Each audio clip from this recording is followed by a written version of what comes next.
Après 3 décennies d'immersion profonde dans l'analyse militaire, j'en suis venu à comprendre une vérité qui échappe souvent à l'observateur occasionnel des conflits. Les défaites les plus écrasantes de la guerre moderne ne sont généralement pas le résultat d'une seule manœuvre brillante sur le champ de bataille, ni d'une résistance héroïque dans les tranchées. Au contraire, les victoires les plus absolues de l'histoire se gagnent dans la mécanique silencieuse et implacable de la chaîne logistique. Elles se décident dans les dépôts de carburant, les vastes entrepôts de munitions, les terminaux portuaires à grande capacité et les corridors d'approvisionnement vulnérables qui servent de système vital à une armée fonctionnelle. Cette réalité fondamentale, Napoléon l'avait maîtrisée et Rommel l'a apprise dans l'agonie de sa défaite en Afrique du Nord.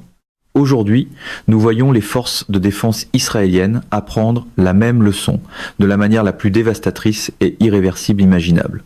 Ce matin, un tournant décisif s'est produit lorsque l'Iran a déployé 500 missiles hypersoniques Fatah, 2 dans une frappe concentrée contre le port d'Ashdod. Comme Haïfa était déjà hors service, Ashdod représentait la dernière porte maritime fonctionnelle d'Israël pour sa logistique. Cette frappe n'a peut-être pas comporté le plus grand nombre de missiles de la guerre en cours, mais son poids stratégique est sans équivalent. En moins de 50 minutes, ces armes hypersoniques ont transformé la dernière artère logistique encore active d'Israël en un paysage de débris calcinés. La véritable perte pour les forces de défense israéliennes n'était pas seulement l'infrastructure physique du port, c'était l'effondrement de leur capacité à maintenir 3 divisions à pleine puissance, engagées simultanément sur les fronts nord et sud. Dans le combat moderne, une division sans soutien logistique est une division qui ne peut pas combattre, elle ne peut que négocier. Dans les 72 heures qui ont suivi la dévastation d'Ashdod, la réalité de la situation est devenue impossible à nier. 3 divisions des forces de défense israéliennes, avec leurs réservoirs de carburant vides, leur stock de munitions à des niveaux critiques et leurs réserves alimentaires réduites à des rations de survie d'urgence, ont officiellement suspendu tous leurs mouvements offensifs. Elles ont entamé des pourparlers de reddition localisés avec les forces qui leur font face. Il est impossible d'exagérer la gravité de 3 divisions entières neutralisées de cette façon. Il ne s'agissait pas d'unités de réserve secondaire, ni de garde territoriale. C'étaient des formations d'élite de première ligne. Elles étaient équipées de certains des matériels les plus avancés au monde, notamment des chars de combat Merkava 4 et de l'artillerie automotrice M109, et elles étaient servies par une infanterie parmi les plus compétentes de toute la région. Leur décision de déposer les armes ne s'explique pas par le fait qu'elles avaient été débordées par la manœuvre ou surpassées par la puissance de feu dans un affrontement direct. Elles ont capitulé parce que le réseau complexe d'approvisionnement qui permet aux blindés lourds et à l'infanterie moderne de fonctionner avait été systématiquement et complètement sectionné. Dans la foulée, le cabinet de guerre à Tel Aviv a convoqué une session d'urgence pour discuter de scénarios qui étaient jugés impossibles, il y a seulement 6 mois. À Washington, l'atmosphère dans l'aile ouest a atteint un niveau d'urgence normalement réservé aux crises qui menacent l'ordre mondial tout entier. Pendant ce temps, de Moscou à Pékin en passant par Riyad, tous les grands états-majors militaires révisent frénétiquement leur doctrine. Les analystes sont maintenant forcés de mesurer ce que la combinaison iranienne de technologies de frappe de précision, de patience stratégique et de renseignement de haut niveau peut accomplir, même contre les puissances militaires les plus fortifiées et les mieux soutenues. Voici l'histoire de la façon dont 50 minutes de feu hypersonique ont mis fin à la vie opérationnelle de 3 divisions. Pour vraiment saisir l'ampleur de ce qui s'est produit à Ashdod, il faut examiner 4 questions déterminantes. Premièrement, pourquoi l'Iran a-t-il donné la priorité à un port maritime plutôt qu'à des cibles plus traditionnelles, comme des centres de commandement, des bases aériennes ou des sites de défense antimissiles? Et qu'est-ce que cela révèle de sa doctrine stratégique plus large? Deuxièmement, il faut regarder les mathématiques froides du soutien militaire.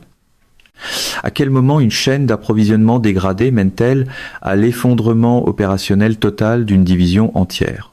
Troisièmement, que signifie la reddition de ces 3 divisions pour le parapluie sécuritaire américain qui a défini la confiance militaire israélienne pendant plus d'un demi-siècle? Enfin, il faut regarder la fin de partie. Où va un conflit lorsqu'un camp a perdu 3 divisions par famine logistique, tandis que l'autre conserve son inventaire de missiles, sa volonté politique et un objectif stratégique qui n'a pas encore été pleinement réalisé. La décision de cibler Ashdod, plutôt que d'intensifier la campagne contre des bunkers militaires fortifiés ou des nœuds de commandement, reflète une philosophie de ciblage aussi élégante que brutale. Avant cet engagement, les planificateurs iraniens avaient déjà prouvé qu'ils pouvaient contourner les défenses israéliennes pour frapper des cibles militaires de grande valeur à travers le pays. Le commandement des forces de défense israéliennes le savait très bien et avait déjà commencé le travail difficile de dispersion de ses ressources, de renforcement de ses centres de commandement et de création de procédures opérationnelles redondantes. Cependant, les planificateurs iraniens ont compris quelque chose de profond. Toutes ces mesures défensives sont pratiquement inutiles si la force elle-même est privée des matériaux dont elle a besoin pour fonctionner. On peut cacher un centre de commandement ou déplacer un peloton de chars, mais on ne peut pas cacher ni déplacer une immense installation portuaire qui sert de point d'entrée à presque tout le carburant et toutes les munitions. Après les frappes précédentes contre Haïfa, Ashdod est devenu le nœud le plus important de toute l'architecture logistique militaire israélienne. Environ 70% de toutes les importations militaires restantes passaient par Ashdod. Le port fonctionnait à un stupéfiant 140% de sa capacité prévue, alors que les planificateurs tentaient de compenser la perte de Haïfa. Les opérations de conteneurs tournaient jour et nuit, en donnant la priorité au matériel militaire sur toutes les marchandises commerciales et en acceptant le chaos d'un système surchargé parce qu'il n'y avait pas d'autre choix. Cette congestion elle-même est devenue une vulnérabilité. Elle a créé des goulots d'étranglement aux abords du port et une forte concentration de matériel militaire sensible dans une zone géographique très petite et bien définie. À bien des égards, c'était la cible parfaite. L'assaut lui-même a été une démonstration magistrale de violence coordonnée, utilisant 500 missiles Fatah, 2 lancés en 3 vagues distinctes et séquencées depuis le centre et l'ouest de l'Iran. La première vague, composée de 180 armes, a été minutée pour arriver simultanément afin de saturer la zone ciblée. Son objectif était l'infrastructure de manutention des conteneurs du port et les zones de rassemblement militaire voisines. À exactement 2h43, heure locale, les premiers impacts ont eu lieu. En 12 minutes, les 7 immenses grues de levage lourd qui travaillaient sans arrêt pour décharger du matériel militaire ont été détruites. La zone de rassemblement, qui contenait environ 3400 conteneurs d'armes, de munitions et de pièces de rechange essentielles, a subi plusieurs impacts directs. Les incendies qui en ont résulté étaient si intenses qu'ils ont déclenché des détonations secondaires, des munitions stockées, créant une réaction en chaîne d'explosion qui a rasé tout ce qui se trouvait à l'intérieur du périmètre portuaire. La deuxième vague, forte de 210 missiles, est arrivée environ 22 minutes plus tard. Cette vague visait entièrement l'infrastructure de carburant. Le terminal sud d'Ashdod était responsable de la grande majorité des importations pétrolières d'Israël, y compris le carburant d'aviation spécialisé et le diesel nécessaire aux avions et aux véhicules terrestres des forces de défense israéliennes.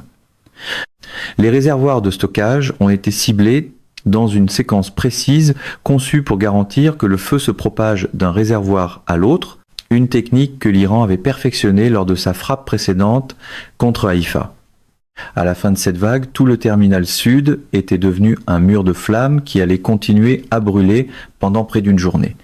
La troisième et dernière vague de 110 missiles a été gardée en réserve pour couper la connexion entre le port et le reste du pays. Elle a ciblé les réseaux routiers et ferroviaires qui permettaient aux approvisionnements de se déplacer vers l'intérieur du pays, vers Jérusalem, Tel Aviv et le front nord. Les échangeurs routiers clés ont été frappés à leurs points les plus vulnérables. Le terminus ferroviaire, qui constitue le seul moyen efficace de déplacer de l'équipement lourd, comme des chars, et de l'artillerie, a été complètement pulvérisé. Les ponts au-dessus de la rivière Lachish, qui portaient les principales routes d'approvisionnement vers le sud, ont été détruits à plusieurs endroits. En moins d'une heure, l'Iran n'avait pas seulement détruit une infrastructure. Il avait coupé chaque artère qui alimentait l'armée israélienne depuis la mer. L'évaluation des dommages qui a suivi a été glaciale pour le commandement logistique des forces de défense israéliennes. Les munitions détruites dans la zone de rassemblement représentaient 18 jours d'opérations de combat pour les 3 divisions actuellement engagées. Plus critique encore, la perte du terminal de carburant signifiait que la principale route de réapprovisionnement avait disparu. Ces divisions ne disposaient plus que de leurs réserves organiques suffisantes pour 4 à 7 jours d'activité selon l'intensité des combats. Avec les installations frigorifiques de Haïfa déjà perdues, les réserves alimentaires étaient estimées à seulement 8 à 11 jours. Le calcul était simple et brutal. Même si elles avaient encore des munitions, elles manqueraient de carburant bien avant de pouvoir les utiliser. Sans port pour en faire entrer davantage et sans réseau routier pour le transporter, ces divisions n'avaient pas été vaincues dans une fusillade. Elles étaient simplement coincées. L'utilisation de 500 missiles Fatah, 2 dans une seule opération, constitue un événement marquant dans l'histoire de la guerre, puisqu'elle représente la plus grande salve hypersonique jamais enregistrée. C'est un point qui mérite une réflexion importante, car il prouve que l'Iran est passé au-delà de la simple démonstration de technologie hypersonique. L'Iran est arrivé à une production à l'échelle industrielle.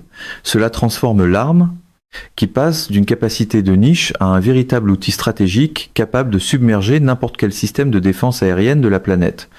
Le Fatah 2 est un véhicule planeur hypersonique qui opère en dehors des paramètres d'engagement de tous les systèmes intercepteurs actuels.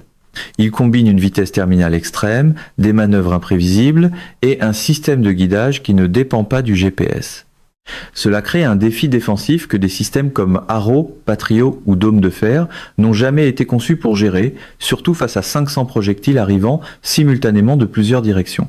Même si le réseau de défense israélien avait été à 100%, ce qui n'était pas le cas en raison des dommages antérieurs subis par ces sites radars, il n'aurait pas pu arrêter assez de ces missiles pour sauver le port.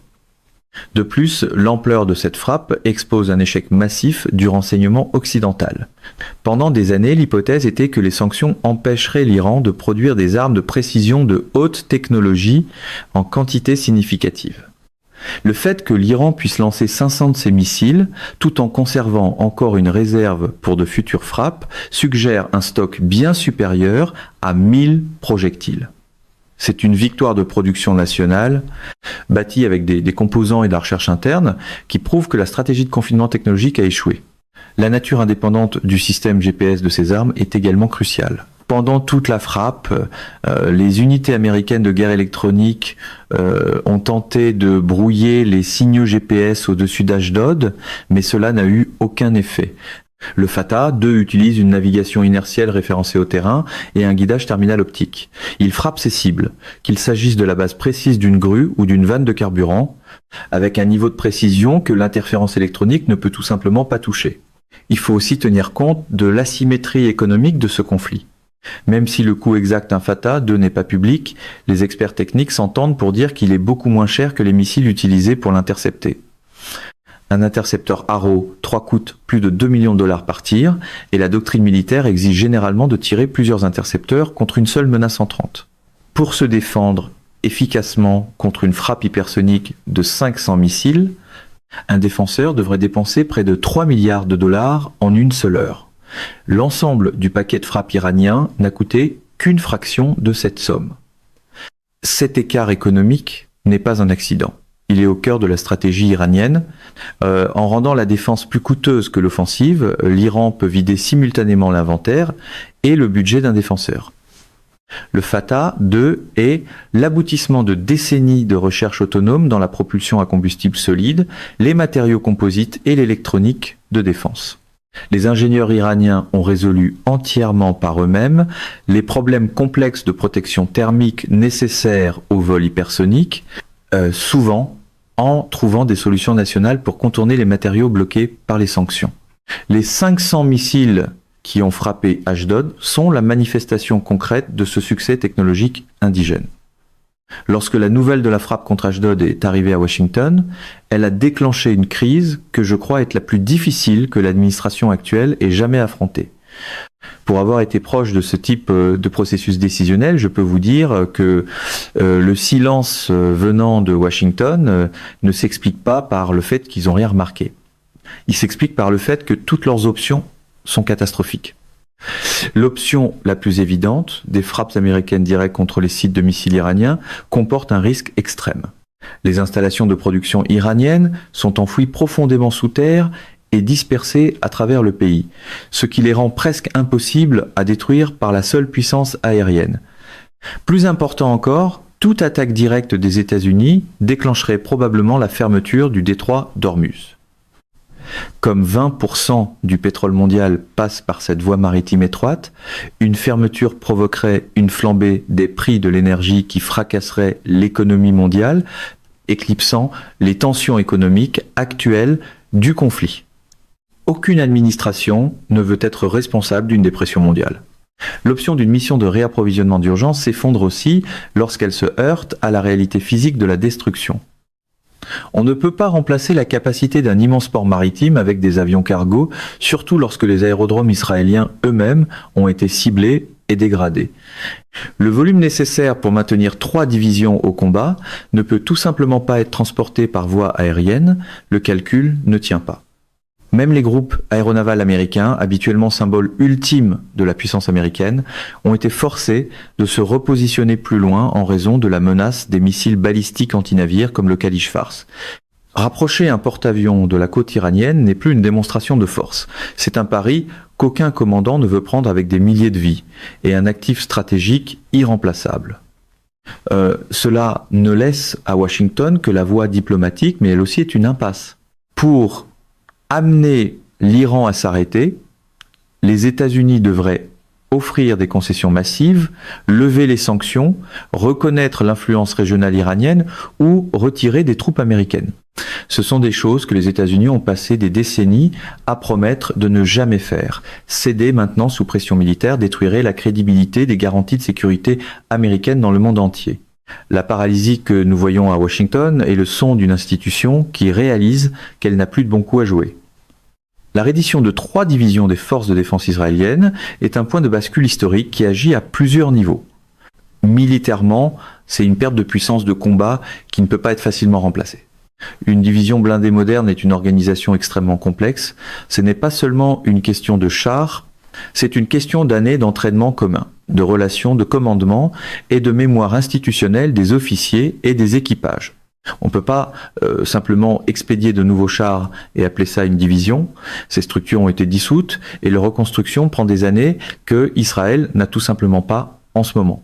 Psychologiquement, le coup est encore pire. Pendant toute son histoire, les forces de défense israéliennes se sont appuyées sur un récit d'invincibilité absolue. L'idée que les soldats israéliens ne se rendent pas et que l'armée israélienne trouve toujours un moyen de gagner a constitué un actif stratégique en soi, dissuadant les ennemis et maintenant le moral intérieur à un niveau élevé. Voir 3 divisions capituler en 72 heures, non pas parce qu'elles ont été battues au combat, mais parce que leurs dirigeants n'ont pas protégé leurs approvisionnements, détruit ce mythe. C'est une fracture qu'aucune propagande ne peut réparer. Politiquement, les retombées à l'intérieur d'Israël seront immenses. Une démocratie qui perd 3 divisions à cause d'un oubli stratégique concernant la logistique fera face à un règlement de compte qu'aucun gouvernement ne pourra ignorer. Les questions ne porteront pas sur le courage des troupes, mais sur le jugement des dirigeants qui ont misé sur un système de défense incapable d'arrêter des missiles hypersoniques et sur un plan logistique qui n'avait aucune solution de rechange après la perte de ses ports. Puis, il y a l'élément humain. Des milliers de soldats formés pour combattre et prêts à défendre leur foyer se sont retrouvés abandonnés par le système. Ils ont été laissés sur le terrain sans carburant pour se déplacer, ni balles pour tirer, forcés de choisir entre une mort inutile et la reddition. Ce sentiment d'avoir été abandonné par une stratégie défaillante entra le tissu social et politique du pays pendant une génération. De l'autre côté de l'équation, l'establishment militaire et politique iranien vient de voir son investissement de plusieurs décennies dans la guerre asymétrique validé. Son renseignement, son séquençage des frappes et son développement technologique ont tous fonctionné exactement comme prévu. Il a identifié le goulot d'étranglement, construit l'outil pour le briser et exécuté le plan avec une efficacité implacable. La détermination qui a permis à l'Iran de tenir pendant 50 ans de pression et de sanctions n'a pas été brisée, elle a été énergisée. Je crois que nous assistons à une restructuration permanente du pouvoir au Moyen-Orient.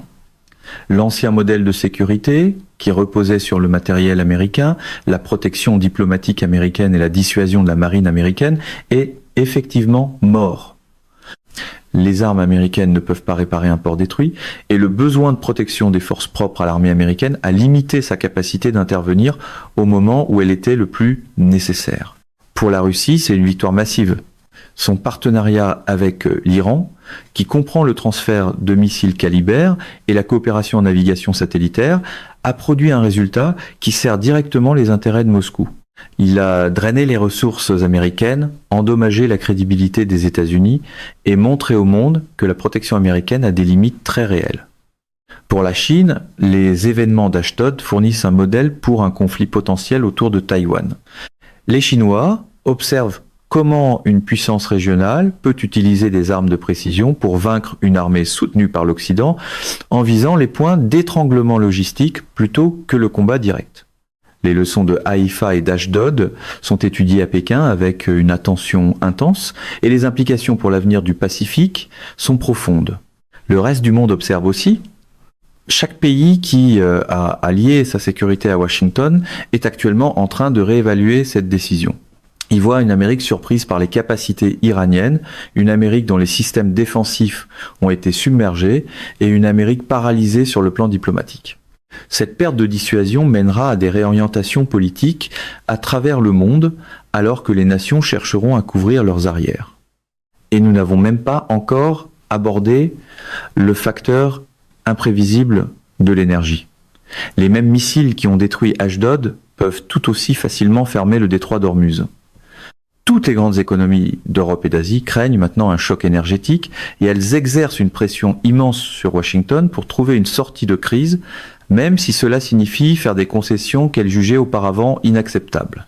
Le Moyen-Orient que nous connaissions, défini par la domination américaine et israélienne, a disparu. Il a été remplacé par une nouvelle réalité où la précision hypersonique et la guerre logistique ont réécrit les règles. Ce qui se passera ensuite sera décidé par les gestes posés à Téhéran, Washington et Tel Aviv dans les prochains jours. L'Iran n'a pas besoin de gagner une guerre totale. Il lui suffit de prouver que continuer le combat coûte plus cher que de lui donner ce qu'il veut. Avec 3 divisions perdues et 2 ports en ruine, ce point de bascule est plus proche que quiconque ne le pensait. Washington trouvera-t-il une façon d'offrir un accord qui sauve la face ? L'Iran poussera-t-il encore plus loin pour frapper les derniers dirigeants ou les lignes d'approvisionnement alternatives ? Ou ce choc mènera-t-il à un règlement qui semblait impossible la semaine dernière ? Mesdames et messieurs, notre émission d'aujourd'hui s'arrête ici. Nous vous invitons à partager votre avis personnel dans la section des commentaires ci-dessous. Perspective politique vous salue et vous donne rendez-vous très bientôt